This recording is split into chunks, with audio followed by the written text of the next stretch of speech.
Saat ini, para varian meninggalkan bekas luka besar di kota Rosgard.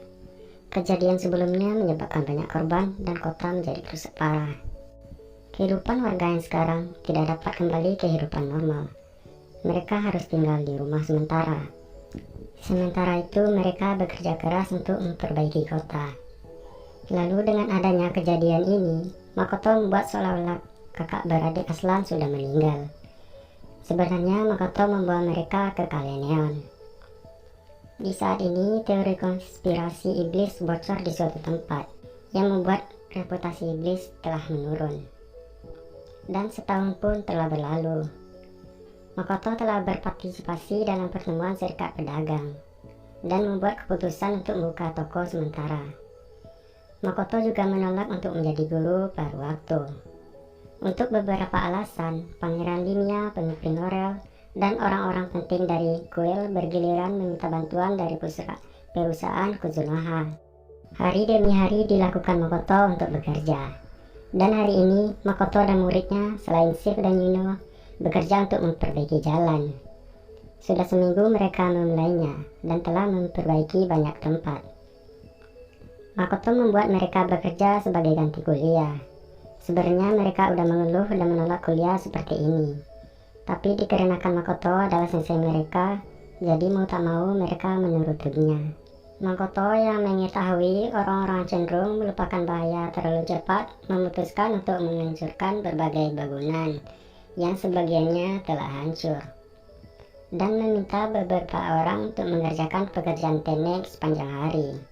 Tepat setelah akademi selesai, Makoto menyelesaikan negosiasi untuk mendapatkan personel yang dibutuhkan untuk memulihkan seluruh kota. Hingga hal tersebut membuat perbaikan kota berjalan dengan cepat. Untuk beberapa alasan, Rembrandt yang mengetahui hal tersebut meminta Makoto untuk tidak menugaskan Sif dan Yuno. Dan sekarang, karena para murid Makoto memprotes tentang pekerjaan ini, Makoto memberikan penalti kepada mereka dengan mengatakan akan menambahkan Blue Lizard dan Zuei ke pelatihan grup. Mendengar hal itu, Jin, Amelia, dan Izumo secara hentak berkata, "Sona." Sebelumnya, para murid Makoto menuntut kuliah tanpa memahami situasi. Setelah melihat ekspresi mereka, Makoto mengatakan ke mereka agar tidak mengeluh dan lakukan pekerjaan ini dengan serius. Dan pada akhirnya pekerjaan pagi ini selesai. Para siswa dan pekerja sedang beristirahat makan siang. Sedangkan Makoto dia harus bertemu beberapa orang untuk sementara waktu. Orang pertama yang didatangi Makoto adalah Esther. Karena sebelumnya Esther mengatakan akan mengenalkan Makoto ke bosnya. Jadi mereka membuat janji ketemuan. Setelah itu, mereka berbicara tentang rumah bordir, tempat Esther bekerja. Lalu Makoto memikirkan tempat seperti apa bos rumah bordir. Selagi memikirkan tentang hal tersebut, tiba-tiba bos dari rumah bordir muncul. Dan ternyata orang itu adalah Zara. Zara kemudian berterima kasih kepada Makoto karena telah menyelamatkan karyawannya di rumah bordil. Setelah itu, mereka berbincang-bincang. Dan dalam perbincangan itu, Zara mengatakan akan menggratiskan orang-orang perusahaan Kuzunoha apabila mereka ke rumah bordil. Setelah itu pun Zara pergi. Orang selanjutnya akan ditemui Makoto adalah sang pangeran beropai. Dan tempatnya telah diatur di ruang konferensi akademi. Lalu Makoto memikirkan apa yang akan dia lakukan terlebih dahulu dalam pertemuan dengan Pangeran Joshua. Lalu Makoto berpikir meminta maaf saja karena tidak ada solusi yang lebih sederhana. Beberapa saat kemudian Makoto sampai ke ruang konferensi akademi dan mengetok pintu. Lalu Pangeran Joshua yang mengetahui itu mempersilahkan Makoto masuk. Setelah itu mereka berbincang. Joshua mengatakan bahwa dia bersyukur Makoto menerima permintaannya untuk bertemu dan memuji karena Makoto telah bisa berbicara bahasa umum dengan fasih. Lalu Makoto menanyakan apa yang pangeran butuhkan darinya. Pangeran Joshua mengatakan yang pertama mengenai apa yang Makoto ketahui tentangnya. Pangeran Joshua meminta Makoto untuk menjaga rahasianya, karena hal itu hanya diketahui oleh beberapa orang di kerajaan Limia dan belum bocor ke negara lain. Lalu Makoto mengatakan tidak akan memberitahu siapapun dan akan menjaga rahasianya. Sebagai ganti menjaga rahasianya, Pangeran Joshua meminta Makoto untuk mengatakan keinginan Makoto. Dan jika itu dalam kekuatannya, dia akan berusaha untuk mengabulkannya. Lalu, Makoto menjawab bahwa saat ini tidak ada hal yang khusus. Setelahnya, Makoto bertanya ke Pangeran Joshua, kenapa gitu? Pangeran Joshua masih di Rosgar, yang seharusnya membantu pemulihan ibu kota Limia. Lalu Pangeran mengatakan dengan memasang senyum bersalah bahwa dia di sini untuk menyelidiki Makoto dan bernegosiasi dengan Makoto. Lalu Makoto mengatakan bahwa pihaknya saat ini tidak punya pikiran untuk menawarkan kerja sama ke negara manapun secara khusus. Joshua sebenarnya telah mengetahui apa yang akan dijawab Makoto, karena dia telah melihat negara-negara yang lain membawa Makoto ke pihak mereka, tetapi tidak menunjukkan hasil apapun. Tapi setelah mendengar langsung dari perkataan Makoto, membuat Pangeran Joshua tampak tidak senang. Setelah itu, Pangeran Joshua kembali bertanya tentang pendapat Makoto mengenai dirinya. Makoto yang mendengar itu merasa pertanyaannya ambigu. Lalu Makoto mengatakan ke Pangeran Joshua bahwa sepertinya Pangeran Joshua mengalami kesulitan. Mendengar hal itu, Pangeran Joshua tampak bingung dan mengatakan cara berpikir Makoto agak aneh. Setelah lama berbincang-bincang, Makoto pamit ke Joshua dengan menyebut yang mulia, agar Makoto berpikir itu tidak menginjak fakta bahwa dia adalah seorang wanita. Setelah itu, Makoto bertemu dengan Roth. Sebenarnya, itu bukan dari rencana Makoto, karena setelah menyelesaikan diskusi dengan Pangeran Joshua dan bertemu dengan beberapa dosen sesudahnya, Makoto melewati koridor untuk meninggalkan akademi. Dan di sanalah Makoto bertemu dengan Roth. Dan Roth meminta waktu Makoto sebentar untuk berbicara.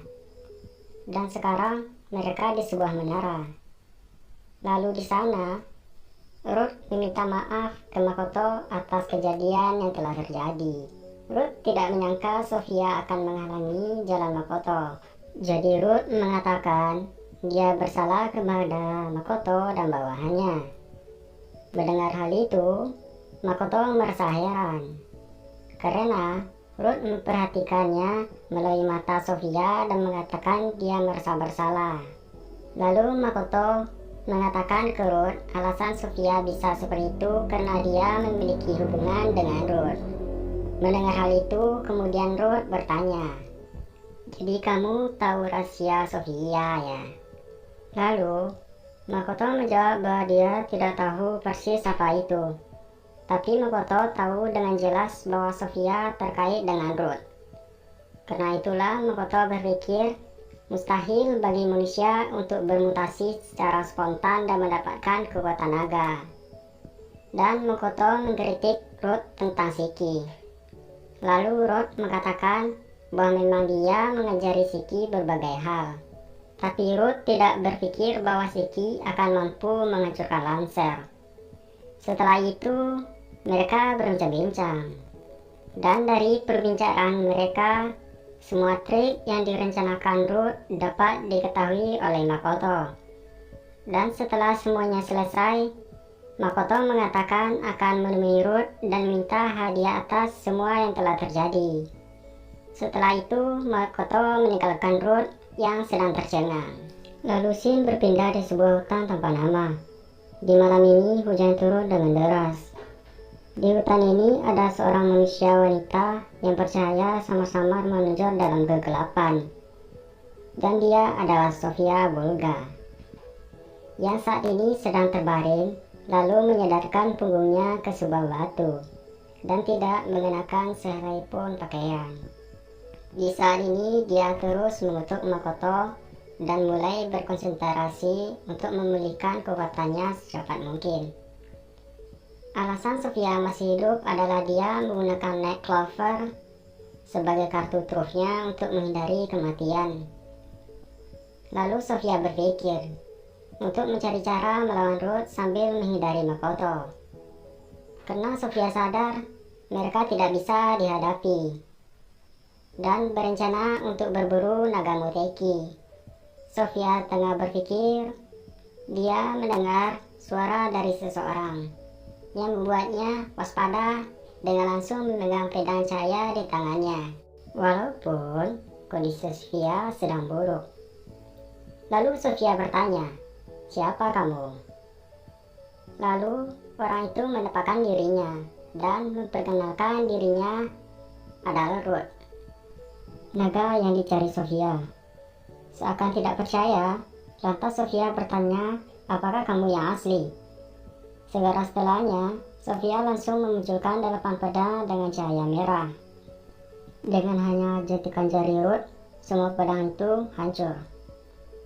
Lalu setelahnya, Ruth mengatakan, apakah tindakannya barusan sudah cukup bukti untuk menunjukkan kalau dia adalah Ruth yang asli. Melihat hal itu, suara Gamer tak. Karena sekarang Sofia mengerti bahwa dia adalah Ruth yang asli. Lalu Ruth mengatakan bahwa dua kehidupan yang dia ciptakan dari eksperimennya telah terkait dengannya, dan mereka seperti anak-anak Ruth sendiri. Dan Ruth juga mengetahui semua tentang Sofia, mulai ketika Sofia mengetahui tentang garis keturunan darahnya, mendapat ambisinya menjadi seorang wanita. Mengetahui Ruth yang sudah tahu semua tentangnya, dan Ruth tidak membuat gerakan padanya membuat Sofia menjadi marah. Dan Ruth juga mengatakan bahwa dia bisa melihat tujuan Sofia. Makanya dia berpikir tidak perlu menghadapi Sofia, karena Sofia dan Lancer tidak akan bisa mengalahkan Sazanami dan Muteki sejak awal. Kemudian Sofia mengatakan bahwa dia punya cukup kekuatan untuk mengalahkan Sazanami dan Muteki. Lalu Ruth mengatakan Sofia mungkin memiliki 1 dari 1000 kesempatan dengan Sazanami, tetapi dengan Muteki tidak bisa. Selanjutnya Ruth menjelaskan bahwa Sofia telah membuat kesalahpahaman tentang gagasan bahwa Sofia bisa mengalahkan Ruth jika dia menyerap 6 naga superior. Gagasan itu salah dikarenakan kekuatan penyerapan yang Sofia miliki hanyalah sebagian kecil dari Ruth. Dan mengingat fakta bahwa Sofia mewarisi darah Ruth, tidak mungkin Sofia dapat menggunakan kemampuan lebih baik dari Ruth. Setelahnya, Ruth mengatakan bahwa dia telah menyesal karena tidak merawat Sofia. Dan sebagai gantinya, Ruth berkata akan mereinkarnasi Sofia. Mendengar hal itu membuat Sofia marah, karena Ruth telah mempermainkannya. Setelahnya Sofia kembali menciptakan pedang dan bergerak ke arah Ruth untuk menebas Ruth. Melihat hal itu, Ruth menciptakan Susanoo yang sama dengan Makoto dan menghentikan semua serangan Sofia. Melihat Ruth yang menggunakan Susanoo membuat Sofia kaget dan tidak dapat berbicara. Sebenarnya ambisi Sofia sekarang adalah ambisi yang sama dengan Ruth di masa lalu. Ambisi yang Ruth ceritakan ke Lancer sewaktu Lancer masih kecil, dan menamakan ambisi itu dengan Proyek Tiamat. Setelahnya, Ruth membicarakan tentang Proyek Tiamat. Proyek di mana Ruth akan menyerap semua kekuatan naga superior, dan dari itu Ruth akan memahami daratan, langit, dan laut yang lebih baik daripada roh, dan membagi dunia menjadi 2 dengan Sang Dewi. Tiamat sendiri adalah nama dewa panen yang baik, yang memiliki sifat dewa dan naga. Dewa Tiamat tidak menjadi dewa dunia ini, tetapi dunia lain. Tetapi proyek Tiamat tidak jadi dilakukan Ruth setelah bertemu dengan suaminya. Setelah itu Ruth mengangkat tangan kanannya, lalu sebuah bola emas kecil muncul dari tubuh Sofia. Setelah itu bola cahaya itu berubah menjadi telur, dan naga superior terakhir kembali dalam bentuk telur. Karena Ruth tidak tahan dengan membesarkan anak, jadi dia berencana akan merepotkan Makoto. Dan untuk Lancer, Ruth berpikir akan menitipkannya ke Sazanami.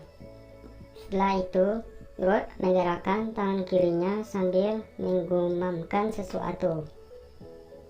Lalu mayat Sofia melayang ke udara, dan setelahnya dia menghilang bersama dengan mayat Sofia dari hutan itu. 4 musim telah diperkenalkan beberapa hari yang lalu, dengan spesifik musim semi, musim dingin, musim panas, dan musim gugur. Semuanya berputar di utara, selatan, timur, dan barat, dengan wilayah kota tempat tinggal penduduk Asura sebagai pusatnya. Saat ini, Makoto terbangun dari tidurnya karena mendengar suara ketukan pintu.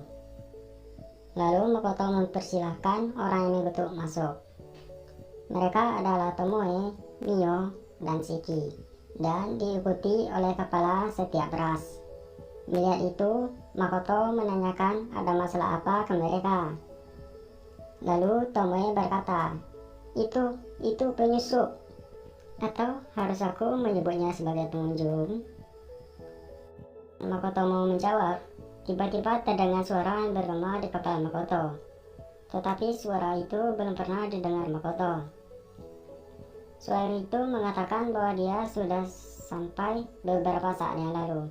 Tetapi Makoto masih tidur, jadi dia menunggu. Lalu suara itu meminta maaf sebelumnya ke Makoto, karena anikinya telah menyebabkan masalah bagi Makoto. Karena Makoto berpikir bahwa anikinya mungkin seseorang yang Makoto kenal, jadi Makoto menanyakan nama lengkapnya. Lalu orang itu mengatakan namanya adalah Susanoo. Mendengar namanya Susanoo, Makoto teringat dengan Susanoo no Mikoto. Lantas Makoto beranggap bahwa dia adik dari Dewa Tsukuyomi. Saat memikirkan tentang Dewa Susanoo yang dianggap sebagai dewa penghancur apabila suasana hatinya buruk, Makoto jadi bertanya ke Tomoe, kenapa gitu Tomoe tidak membangunkannya dari tadi. Lalu Tomoe mengatakan memang benar dia merasakan kehadiran yang besar, tetapi dia tidak memberikan namanya, jadi Tomoe curiga. Lalu Dewa Susanoo minta izin ke Makoto untuk mendekat. Makoto yang mendengar itu langsung mengizinkannya, dan Makoto menanyakan apakah Tsukuyomi sama bersama Susanoo. Lalu Dewa Susanoo mengatakan bahwa Tsukuyomi masih dalam perawatan medis, dan Dewa Susanoo akan membantu Makoto menyembuhkan Asura dari Dewi Bab. Setelahnya, Dewa Susanoo meminta Makoto untuk memberikan seseorang sebagai membimbing dia mendarat di area luas, karena dia mengendarai sesuatu yang cukup besar. Lalu Makoto menanyakan di mana Dewa Susanoo saat ini. Dewa Susanoo menjawab bahwa Makoto akan melihatnya jika Makoto melihat langit. Lalu Makoto melihat ke pengikutnya dan semua orang yang sekarang berkumpul di tempatnya. Makoto memerintahkan Mio untuk memasak semua bahan yang Mio miliki. Untuk Emma dan Shiki membuat persiapan sambutan yang hangat. Sedangkan Tomoe menemani Makoto untuk menyambut Dewa Susanoo. Setelah sampai di luar, Makoto melihat dan ternyata apa yang dikendarai Dewa Susanoo adalah seekor gagak berukuran besar yang mempunyai kaki 3, atau yang dikenal dengan nyata Garasu. Lalu Tomoe dan Makoto sampai ke tempat yang cocok untuk mendarat. Lalu Makoto mengatakan ke Tomoe bahwa akal sehat tidak berlaku untuk sesuatu yang akan ditunggangi dewa. Mendengar dewa, Tomoe jadi kaget. Lalu Makoto menyuruh Tomoe untuk menandai tempat mereka saat ini. Setelah itu, Dewa Susanoo melihat penandanya dan turun dengan kecepatan yang cukup tinggi.